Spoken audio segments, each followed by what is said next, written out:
Boa tarde para todas. Aliás, para todos, tem homens aqui também. É uma alegria estar aqui com as irmãs. Estou muito agradecido a Deus e é uma honra ter esse privilégio de falar em seu nome a sua palavra. É muito gostoso a gente estar em culto ao Senhor, cantarmos as canções que cantamos, agradecendo a Deus, louvando o seu nome. As 3 canções foram maravilhosas e uma delas me chamou mais a atenção, que agradece porque Cristo me libertou, me salvou, morreu por mim. E aí emenda com a outra que diz que por amor sua vida entregou, meu Senhor humilhado foi. E a gente goza dessa verdade, desfrutando de uma paz com Deus, de uma comunhão, de um relacionamento íntimo de filho. Tudo isso, minhas irmãs, meus irmãos, é muito bom, é um privilégio para todos nós. Então, tenhamos esse momento como um momento sublime. Como diz a canção, preciosas são as horas na presença de Jesus. Essa comunhão nossa aqui é muito gostosa. Só não entendi porque é disperso, assim, um aqui, outro lá, outro ali, Luana chorando do canto, só não entendi essa... Aí o pessoal vai procurando tal coisa. Conforme divulgado, nós falaremos sobre gratidão no Salmo 116, e eu lerei com as irmãs apenas o verso 12. Então, convido a todos a abrirem o Salmo 116, a palavra do Senhor. Nós leremos juntos o verso 12.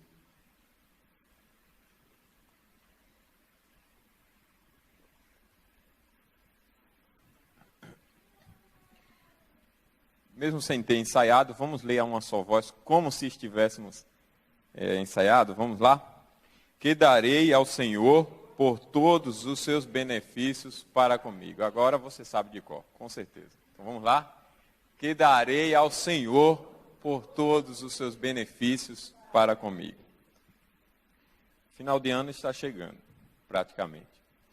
E é um momento que, normalmente, nós fazemos uma retrospectiva para avaliar a nossa vida, como ela está,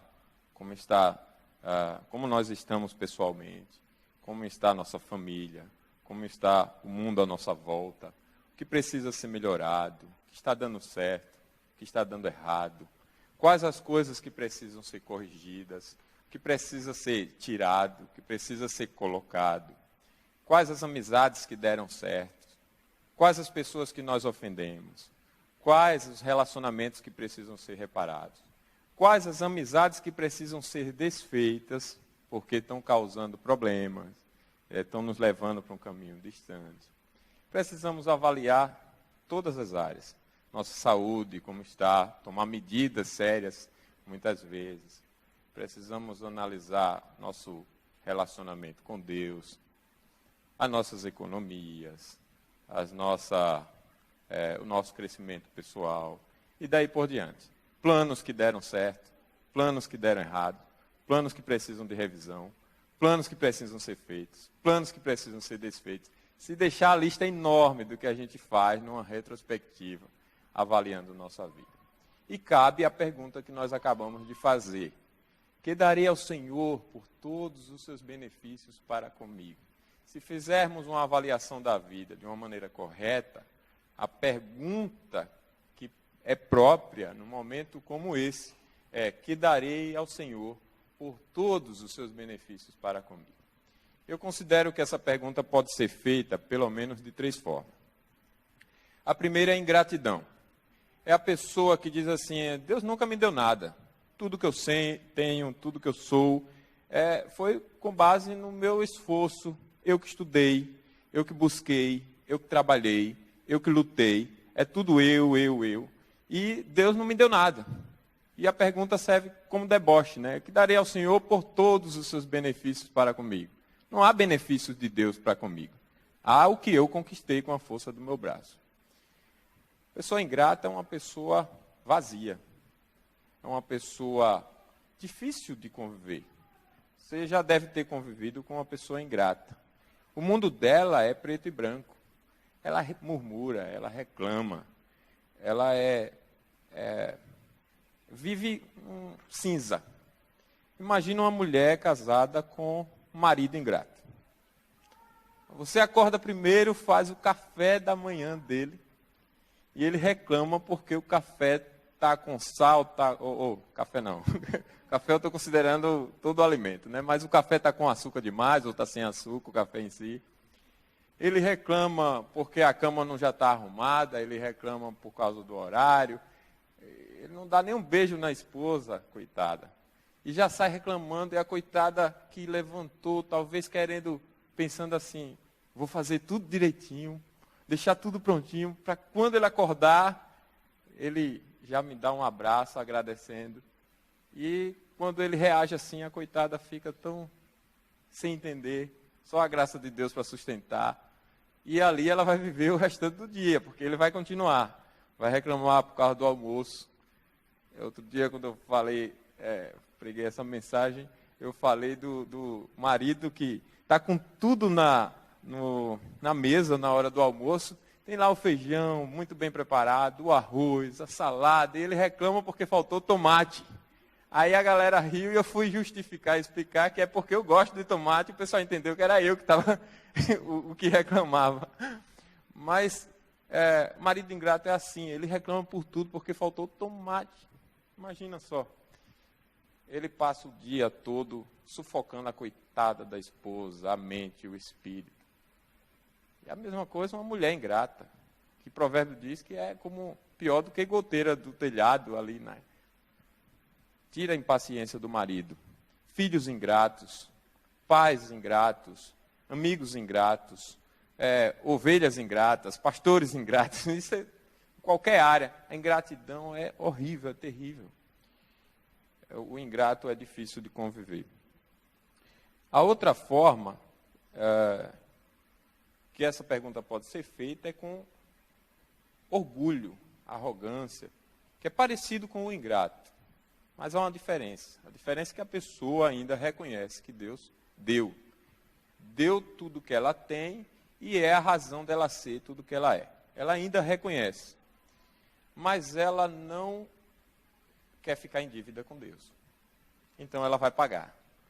Então ela pergunta, que darei ao Senhor por todos os seus benefícios para comigo? Vou fazer promessas. E vou pagar a promessa. Todo ano eu vou lá em Aparecida andar de joelho. Todo ano, e eu vou pagar para Deus, porque minha relação com Deus é assim. Eu digo para Ele qual é o valor do favor que Ele me fez, e eu pago para Ele o valor que eu der. Isso é terrível. É uma ofensa. É o orgulho dominando as decisões, a relação e daí por diante. Como é que pode uma relação dessa natureza? Imagine. Minha esposa está na fase de gestação no seu quase 8º mês. Cadê ela? Saiu com a Luana. Está lá em cima. E agora está cheia de desejo. E um dos últimos foi panetone de chocolate. Não sei nem se chama assim mesmo. É panetone de chocolate mesmo? Ou é chocotone? Ah, é isso. Eu estava tentando achar essa palavra. Chocotone, amor. Aprendi de novo. E ela queria chocotone. E eu tive que sair de noite daqui, atrás de um lugar que vendesse chocotone, não sei que hora da noite, para levar para casa. Agora imagine eu chegando em casa, dando chocotone e ela me dando dinheiro de volta. Absurdo isso, né? Mas que intimidade eu tenho com ela, sim. Então ela vem depois com um presente. Olha, meu amor, eu estou te dando de aniversário aqui essa camisa bonita. Aí eu pego o dinheiro e toma aí, para a gente não ficar em débito um com o outro. Então toda vez que ela me der um presente, eu pago toda vez que eu... E eu pago o valor que eu quiser. E sempre, na relação com Deus, um valor inferior, né? Isso não é gratidão, obviamente. Isso é o orgulho. Como o orgulho é horrível, né? O orgulho atrapalha as relações. Mas a maneira que o salmista faz a pergunta, que darei ao Senhor por todos os seus benefícios para comigo, é com muita admiração. Com profunda admiração. Espanto mesmo. Ele não consegue contar, não consegue listar as bênçãos com as quais Deus o abençoou. Ele não consegue. Ele faz uma lista e as bênçãos ele reconhece que vai muito além dessa lista, que vão muito além dessa lista. E ele está espantado com tudo aquilo, maravilhado, seu coração está jubilante. E ele está profundamente agradecido, reconhecendo que não tem como pagar para Deus, que Deus e os seus favores são muito além do que qualquer coisa que ele pudesse fazer para pagar. Ele então pergunta em louvor: o que darei? E o que darei é sabendo que não tem o que dar. Não tem como beneficiar a Deus, devolver para Deus, pagar para Deus, ou nem mesmo agradecer a Deus. O que darei? É um espanto, é um louvor. E ele fala isso descrevendo as situações pelas quais passou, e veja como ele começa maravilhosamente esse salmo. Ele começa dizendo, lá no verso 1, amo o Senhor. Ele diz a razão porque ele está tão agradecido. Eu amo o Senhor porque ele ouve a minha voz e as minhas súplicas. Verso 2, porque inclinou para mim os seus ouvidos, invocá-lo-ei enquanto eu viver. Esse amo o Senhor é amo, amei e continuarei amando. Eu amarei sempre ao Senhor, sem reservas, porque o Senhor se inclinou para mim.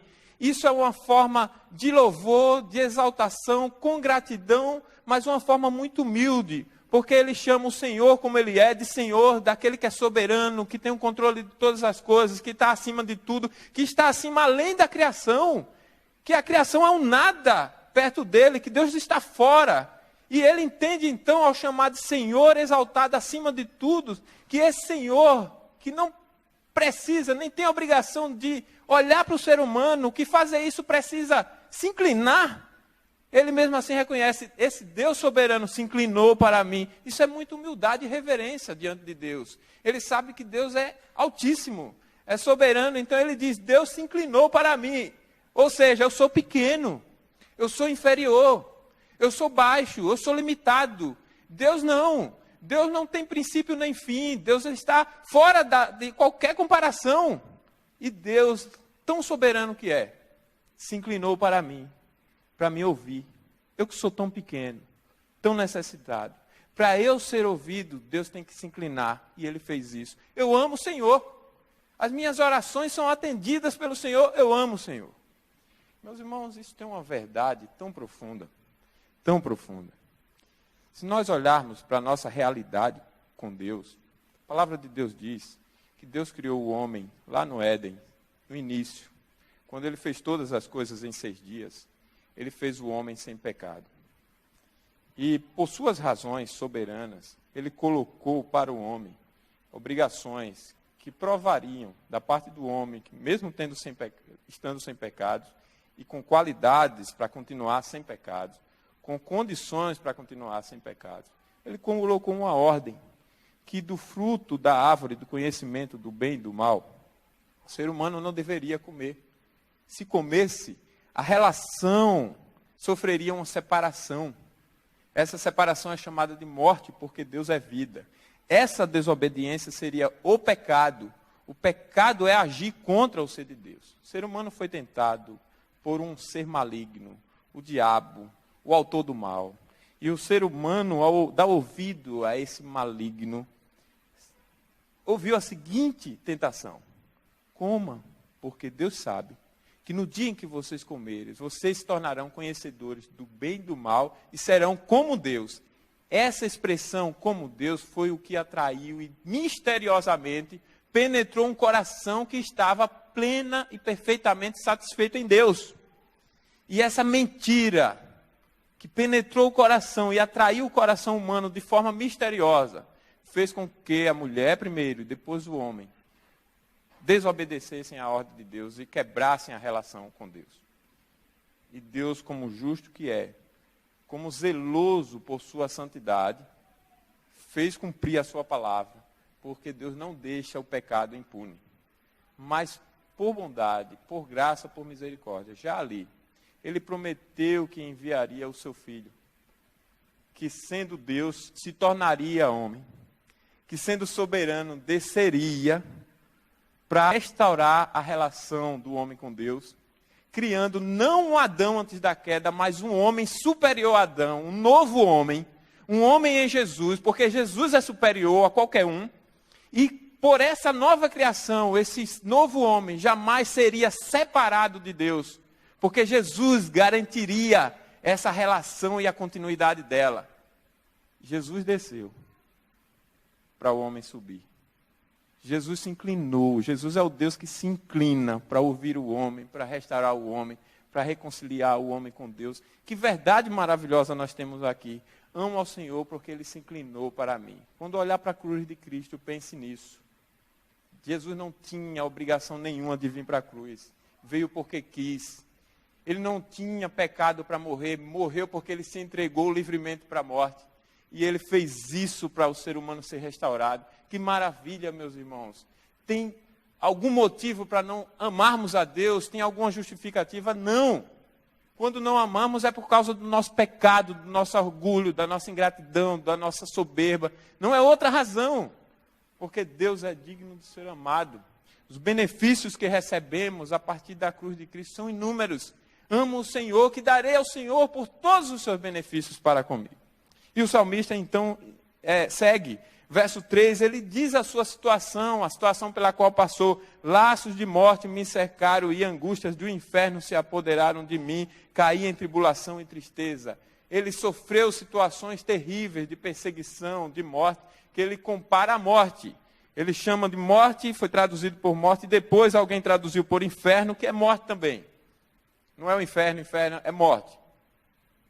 Ele está dizendo que as angústias que estressaram a sua mente, que tiraram a paz do seu coração, que alimentaram medos terríveis, foram de tais formas que ele compara à morte. Angústias do inferno. Eu caí, então, em tribulação e tristeza. Verso 4, então invoquei lá, nesse abismo de tribulação, de sofrimento terríveis, eu invoquei ao Senhor. Senhor, livra a minha alma. Agora ele faz um louvor a Deus. Compassivo e justo é o Senhor, o nosso Deus é misericordioso. Ele reconhece que Deus é generoso para com ele. Ele reconhece que Deus é gracioso, que Deus, ao ouvi-lo, ao restaurá-lo, tirou a sua alma daquela situação. Por isso ele diz, Deus é compassivo e justo com o seu povo. Deus é quem protege o seu povo. E ele adiciona a esses dois atributos de Deus, de ser compassivo e justo, a sua misericórdia, para dizer, Deus não nos trata segundo aquilo que nós merecemos. E de fato, Deus não nos trata segundo os nossos pecados. Deus não nos dá aquilo que nós merecemos, nós que somos o seu povo, nós que fomos salvos em Jesus, nós para quem Deus se inclinou na cruz em Jesus para restaurar. Deus não nos trata segundo os nossos pecados. A culpa do nosso pecado, Jesus pagou. Nós fomos feitos nova criatura. Então, Deus é misericordioso. O Senhor vela pelos simples. Achava-me prostrado, Ele me salvou. Volta, minha alma, ao teu sossego, pois o Senhor tem sido generoso. Agora ele faz uma conversa consigo mesmo, dizendo, não há razão para eu ficar angustiado, não há razão para eu ficar estressado, não há razão para eu perder a paz, não há razão para eu perder a paciência, não há razão para eu viver como eu vivi, porque Deus me acolheu, Deus me resgatou, Deus me ouviu, então volta, minha alma. Ele agora mostra que a luta é só consigo, de experimentar aquilo que ele já sabe que recebeu. Deus deu atenção para ele, livrou a sua alma da angústia, e agora ele está tratando com ele, livrou a sua vida da situação que ele clamou, e agora ele trata com ele mesmo e diz, volta, minha alma, para o teu sossego, desfruta daquilo que Deus já te deu.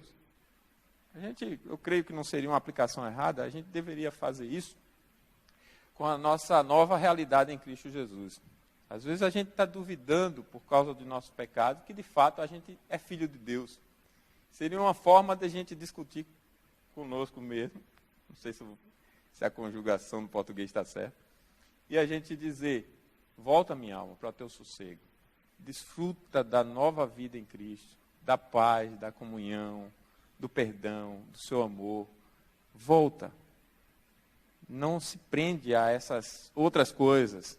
O fato de termos pecado não quer dizer que a nossa relação não continua mais, porque a nossa relação não depende do pecado, depende de Cristo Jesus. Não estou dizendo isso para vivermos no pecado, entenda.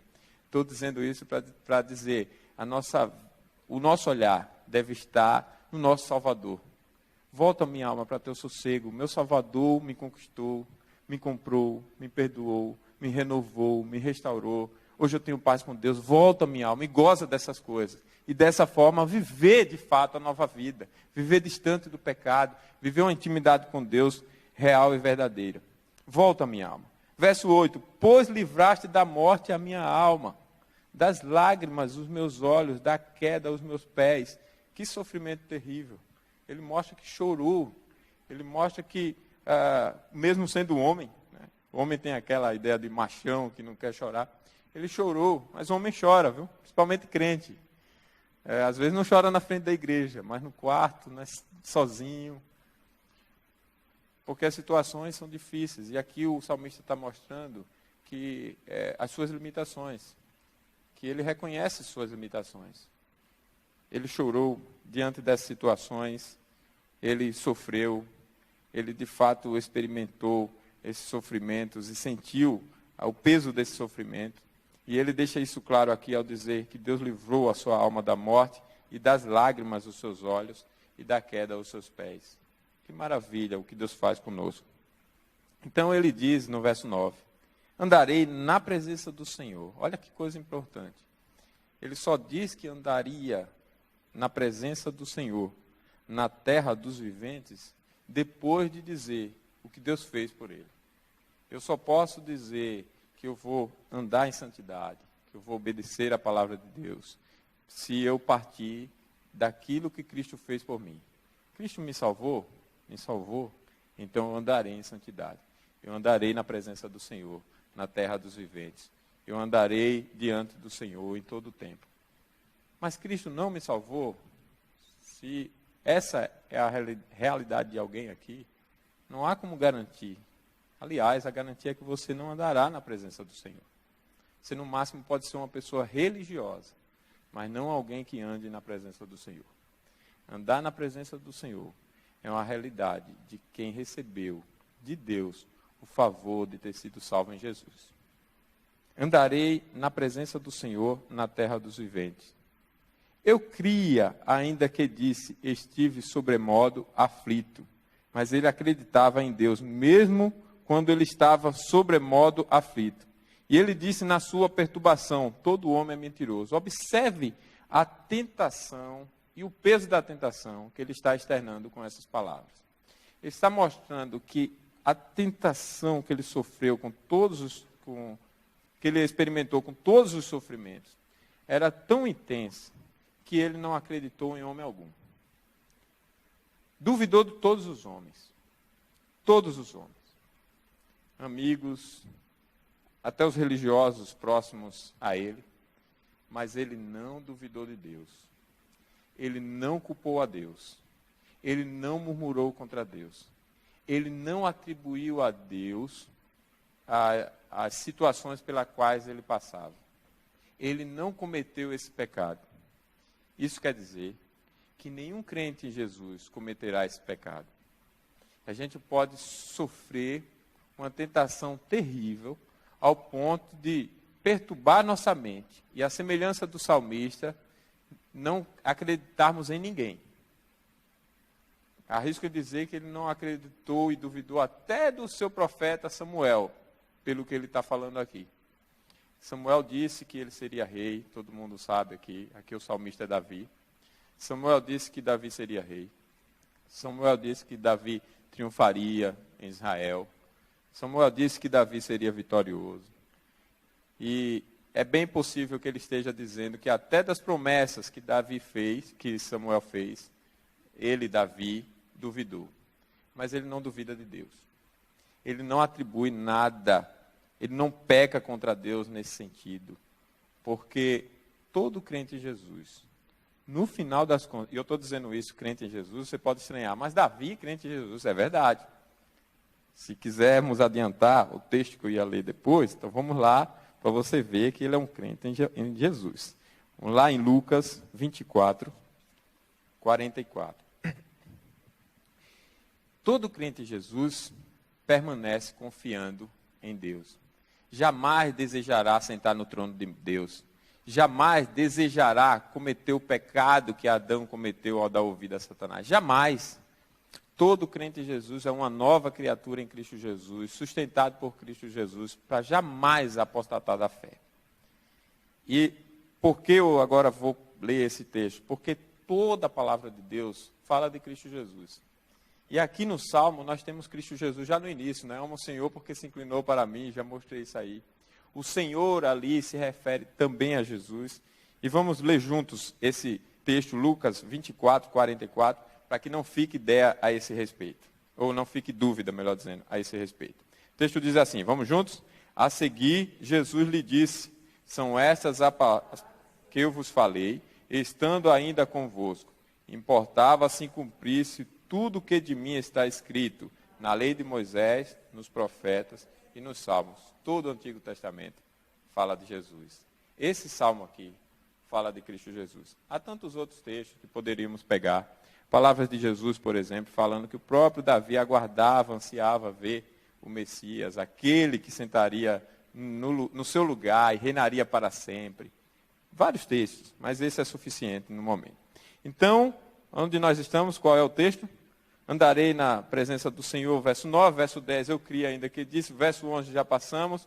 Eu disse na minha perturbação, todo homem é mentiroso, foi esse que nós encerramos, né? Nós dissemos aqui que ele não cometeu o pecado de atribuir a Deus e de duvidar de Deus diante das situações que ele passou, enfrentou.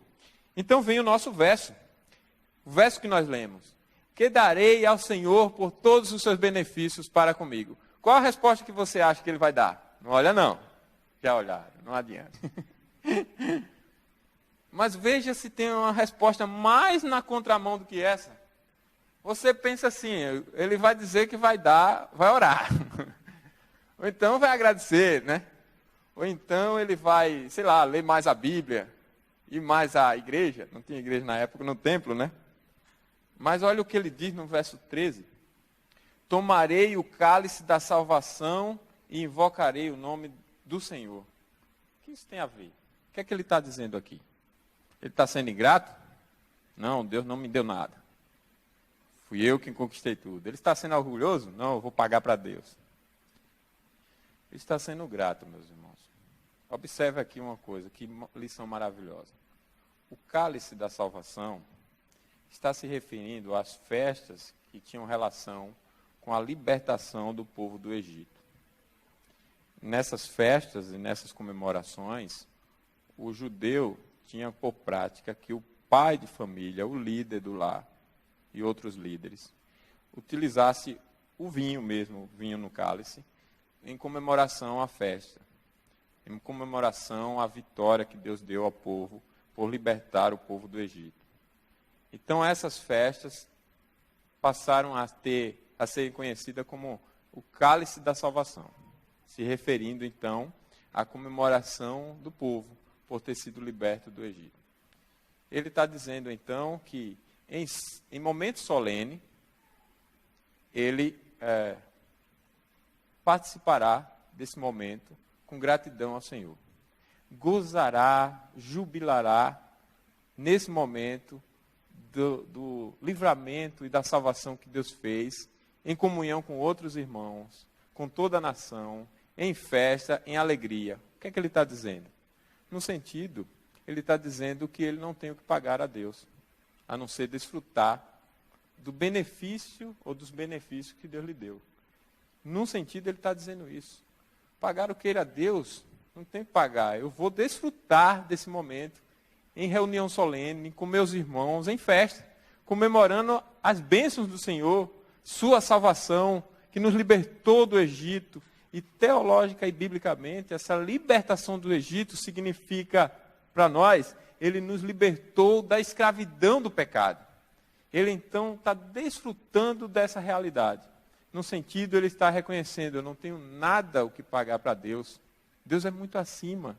Eu tenho o que desfrutar daquilo que ele está me dando. Então, por isso, ele diz, verso 13, tomarei o cálice da salvação e invocarei o nome do Senhor. Mas, no outro sentido, ele está assumindo um compromisso de estar num momento solene, se reunir com os irmãos e invocar o nome do Senhor. Ele está assumindo esse compromisso. Isso quer dizer, meus irmãos, que se por um lado ele reconhece que não tem como pagar a Deus, por outro lado, ele reconhece que todo o seu ser está comprometido com Deus. não só com palavras, mas na prática. Se Deus deu ao povo essas festas solenes, com sentidos, com significados que se cumpririam em Cristo, ainda que ele não entendesse plenamente tudo, ele está se comprometendo com esses momentos que agradavam a Deus. Eram os únicos momentos que Deus estabeleceu e que Deus aceitava que o povo se reunisse de maneira solene e reverenciasse o seu nome comemorando esses momentos especiais. Isso para nós é o mesmo que dizermos: eu estou comprometido com Deus, com as minhas palavras. Eu farei sempre uma lista de coisas que Deus me deu, buscando dizer com palavras o que Deus me abençoou, o que Deus fez por mim, para eu agradecer. Agradeço o Senhor porque eu tenho uma esposa linda que veio da Colômbia. Agradeço o Senhor porque eu tenho uma filha de 2 anos que chora, mas depois para. Agradeço o Senhor porque eu tenho um bebê chegando aí. Agradeço porque eu concluí o curso. Agradeço porque eu trabalho, tenho um lugar para trabalhar. Agradeço porque eu acordei, porque eu tenho amigos, porque eu comi, porque eu vesti. Fazer lista, não fazer aquela oração no pacote. Agradeço por tudo, para não ter um tempo. Não, fazer lista mesmo. Passar um tempo aqui em oração. Mas também, isso quer dizer que nós estamos nos comprometendo com todo o nosso ser para ter uma relação com Deus. Então eu vou me envolver com Deus não só de palavras. Eu vou me envolver com o meu corpo, com a minha mente, com o meu coração, com todo o meu ser, com todo o intelecto. É exatamente o resumo da lei. Qual é o resumo da lei? Amarás o Senhor teu Deus de todo o teu coração, com toda a tua força, com todo o teu entendimento, com todo o teu ser, e ao teu próximo como a ti mesmo. Então é isso que é dessa forma que Davi responde. Ele assume com Deus um compromisso de reconhecer, de desfrutar das coisas que Deus lhe deu, de se alegrar nos momentos solenes, de culto, de festa, reconhecendo que não tem como pagar para Deus, mas também ele assume o compromisso de, na prática, se envolver com todo o seu ser com Deus. Não haverá área nenhuma que tenha brecha para um outro. Ele se envolve sem reserva com todo o seu ser na sua relação com Deus. Por isso ele diz, por isso eu dei ênfase aqui, para que as irmãs, os irmãos entendam os versos seguintes. Por isso ele diz, verso 14, cumprirei os meus votos ao Senhor na presença de todo o seu povo.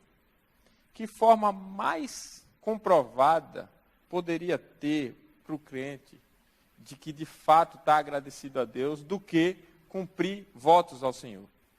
Fazer votos, sério, Senhor, eu vou ser um crente fiel, eu vou ler a tua palavra e eu vou buscar obedecer a tua palavra, porque eu tenho nova vida em Cristo Jesus e Cristo me qualificou para isso.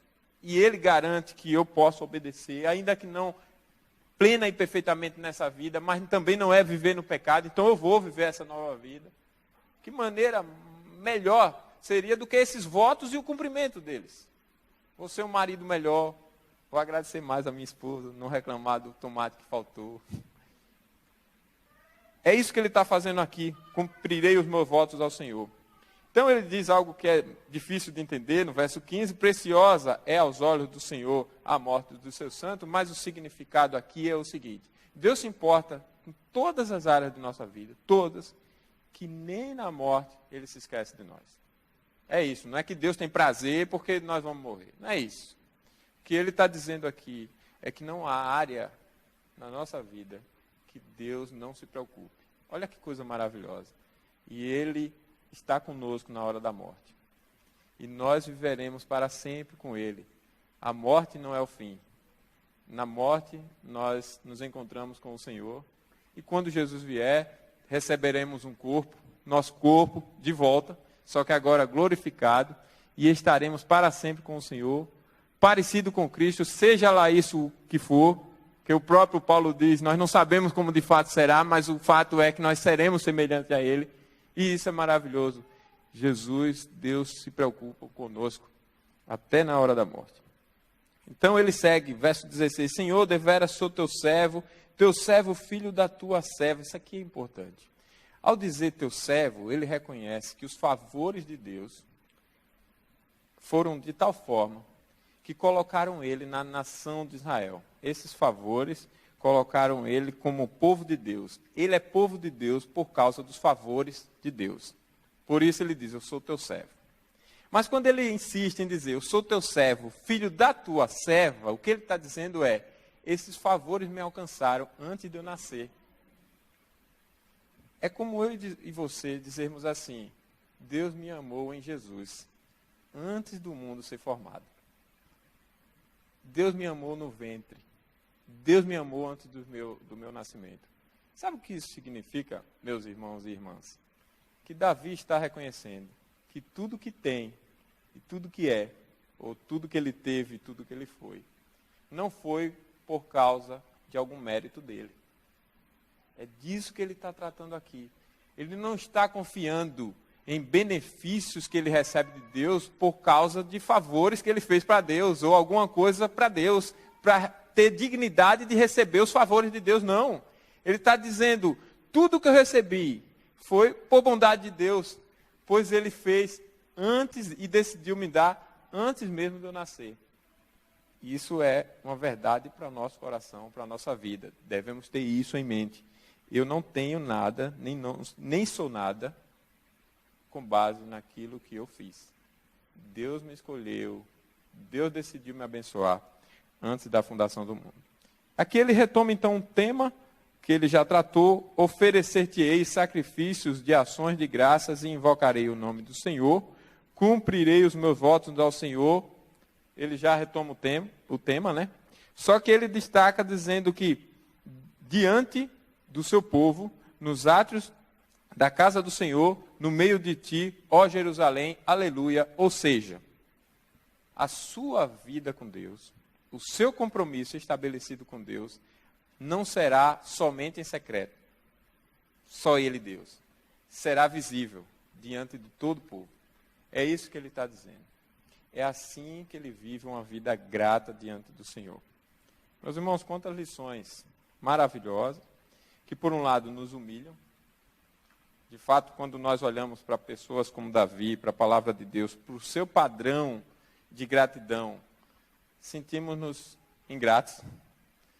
Eu mesmo ali fiquei pensando, Senhor, logo eu, que reclamo do tomate. Mas a palavra é deixada para nós, meus irmãos, como bondosas exortações, para que abandonemos os nossos pecados. Se temos que reconhecer que ainda há ingratidão, reconheçamos. Façamos isso. E sejamos pessoas gratas diante do Senhor. Como ser grato? Primeira aplicação, então. Não ter nada, olha só, vamos guardar isso aqui, viu? Não ter nada além de Deus como perfeitamente agradável ou satisfatório. Você tem alguém ou alguma coisa além de Deus como perfeitamente agradável ou satisfatório? Se tem, está aí o seu problema de não ser grato com Deus. Por que isso é importante? Primeira boa notícia, né, a respeito disso, é que em Jesus, todo cristão já tem a capacidade de ter Deus como sua satisfação exclusiva. Há uma canção antiga, bom, eu não acho antiga porque eu aprendi quando eu era criança, mas, enfim, eu acho que os mais novos não vão lembrar, então por isso eu estou dizendo antiga, mas as irmãs vão lembrar, que diz assim, satisfação é ter a Cristo, não há melhor prazer já visto. Sou de Jesus e hoje eu sinto satisfação sem fim. Não tem uma canção assim? Satisfação é não ter medo, pois meu Jesus virá bem cedo. Logo em glória eu hei de vê-lo, satisfação sem fim. Sim, paz real, sim, gozo na aflição. Achei o segredo. É Cristo no coração, aleluia. Satisfação é nova vida, ter com Jesus em alegria, sempre cantando a melodia, satisfação sem fim. Eu achei que eu não ia lembrar, lembrei, aí só foi puxar e foi embora. Então é isso, esse é o segredo. É ter Deus como perfeitamente agradável e satisfatório. E seu Deus é Jesus, você sabe disso, né? Então, e aí você vai ser grato. Segundo é reconhecer que Deus é gracioso e justo. Lembra que o salmista disse lá? Gracioso e justo é o Senhor. Isso fará que a nossa fé seja preservada por ser apoiada no fato de que Deus está sempre disposto a prestar assistência graciosa para o seu povo. E de fato é verdade, Deus está sempre disposto a prestar assistência graciosa. A Bíblia diz, em Romanos 1,18, que a ira de Deus se revela dos céus contra toda impiedade, perversão dos homens, que detêm a verdade pela injustiça, porque o que de Deus se pode conhecer é manifesto entre eles, porque Deus lhe manifestou, porque os atributos de Deus, tanto o seu eterno poder como a sua própria divindade, claramente se reconhece pelas coisas que foram criadas, e esses tais homens são indesculpáveis porque eles conscientemente mudaram a glória de Deus em coisas corruptíveis, adorando a criatura no lugar do Criador, e Deus desprezou esses homens às paixões dos seus próprios corações para desonrarem seus próprios corpos entre si, e o homem passou a amar o outro homem, mudou o seu gosto por mulher, e a mesma coisa a mulher, e essa desonra é sinal da ira de Deus para que eles se entreguem a isso mesmo. Mas essa realidade da ira de Deus não é sobre o seu povo. Nunca. Porque o seu povo é tratado com assistência graciosa. Então pense sempre nisso. Deus derrama a sua ira sobre o seu povo? Não. A ira de Deus é sobre o mundo ímpio. E o que Deus faz com o seu povo quando ele peca? Repreende. Repreende como um pai que quer o bem do filho. Alguém me perguntou, você já bate na Luana? Bato. Para quê? Para ela não apanhar quando tiver adolescente, nem apanhar dos outros na rua quando tiver jovem e adulta. Então dói no meu coração, mas a minha disciplina é com amor. É assim que Deus faz conosco. Ele não derrama a sua ira sobre o seu povo. Então reconheça que Deus é gracioso e justo. E aí você terá um coração grato. Nós teremos, né? Terceira, devemos insistir conosco mesmo para vivermos sossegados em Deus. Há muitas agitações em nossa volta, não há? Muitos problemas, guerras, poluições, enfermidades, aflições, corrupções, as violências, as perdas e tantos males como a morte. Ontem nós perdemos um professor querido lá do seminário, um pastor piedoso. Quem aqui conhece, o pastor Onésio faleceu ontem. E que dor para a família, que dor para todos nós. Nós ficamos no WhatsApp ali acompanhando. Ele estava no hospital, foi para a UTI e daí por diante. São perdas, né? São sofrimentos dessa vida. Mas devemos insistir conosco mesmo para vivermos sossegados diante de Deus, diante de todas as situações de perdas, de mortes, de sofrimentos. Sossegue meu coração no Senhor, pois o Senhor é generoso para contigo. Por último, a nossa gratidão será biblicamente correta quando oferecermos reconhecimentos e louvores, não só de lábios, mas também com a nossa vida. Aí sim será uma gratidão biblicamente correta.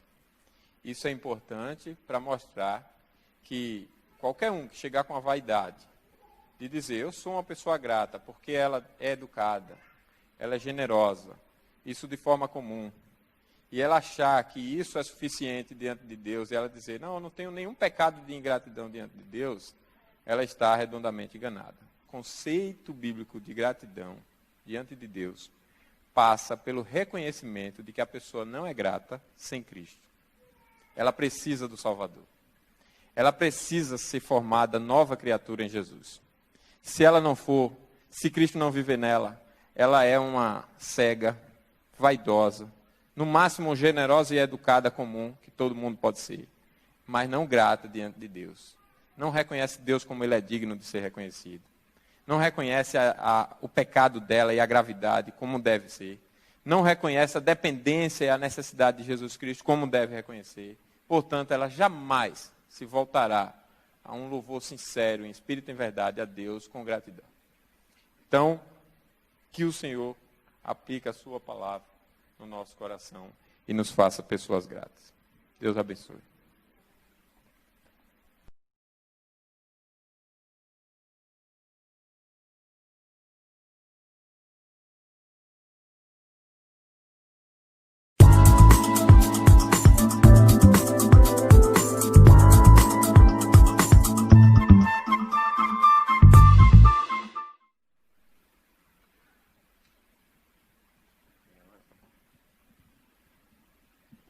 Boa tarde para todas, aliás, para todos, tem homens aqui também. É uma alegria estar aqui com as irmãs. Estou muito agradecido a Deus e é uma honra ter esse privilégio de falar em seu nome a sua palavra.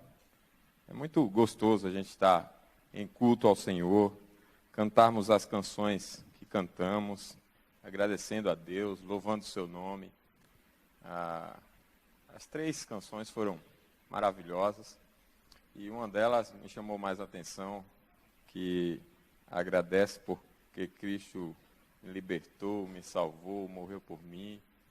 E aí emenda com a outra que diz que por amor sua vida entregou, meu Senhor humilhado foi.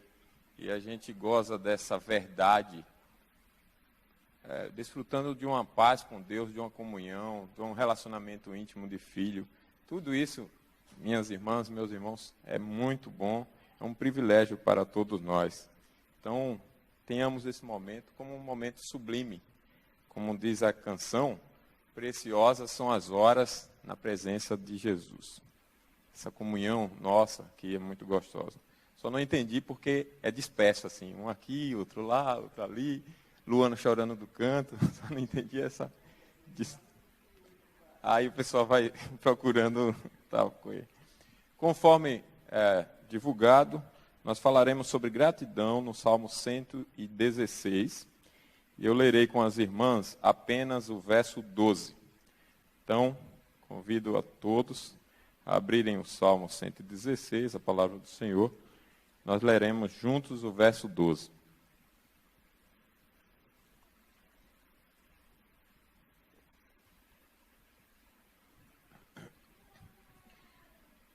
Mesmo sem ter ensaiado, vamos ler a uma só voz, como se estivéssemos ensaiado. Vamos lá? Que darei ao Senhor por todos os seus benefícios para comigo. Agora você sabe de cor, com certeza. Então vamos lá? Que darei ao Senhor por todos os seus benefícios para comigo. Final de ano está chegando, praticamente. E é um momento que, normalmente, nós fazemos uma retrospectiva para avaliar a nossa vida, como ela está, como nós estamos pessoalmente, como está a nossa família, como está o mundo à nossa volta, o que precisa ser melhorado, o que está dando certo, o que está dando errado, quais as coisas que precisam ser corrigidas, o que precisa ser tirado, o que precisa ser colocado, quais as amizades que deram certo, quais as pessoas que nós ofendemos, quais os relacionamentos que precisam ser reparados, quais as amizades que precisam ser desfeitas, porque estão causando problemas, estão nos levando para um caminho distante.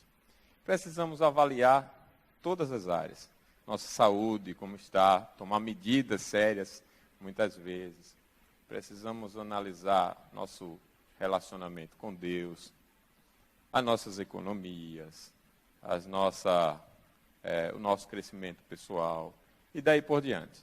Planos que deram certo, planos que deram errado, planos que precisam de revisão, planos que precisam ser feitos, planos que precisam ser desfeitos. Se deixar a lista enorme do que a gente faz numa retrospectiva, avaliando nossa vida. E cabe a pergunta que nós acabamos de fazer. Que darei ao Senhor por todos os seus benefícios para comigo? Se fizermos uma avaliação da vida de uma maneira correta, a pergunta que é própria num momento como esse é: que darei ao Senhor por todos os seus benefícios para comigo? Eu considero que essa pergunta pode ser feita pelo menos de 3 formas. A primeira é ingratidão. É a pessoa que diz assim: Deus nunca me deu nada. Tudo que eu tenho, tudo que eu sou, foi com base no meu esforço. Eu que estudei, eu que busquei, eu que trabalhei, eu que lutei. É tudo eu. E Deus não me deu nada. E a pergunta serve como deboche, né? Que darei ao Senhor por todos os seus benefícios para comigo. Não há benefícios de Deus para comigo. Há o que eu conquistei com a força do meu braço. Pessoa ingrata é uma pessoa vazia. É uma pessoa difícil de conviver. Você já deve ter convivido com uma pessoa ingrata. O mundo dela é preto e branco. Ela murmura, ela reclama. Ela é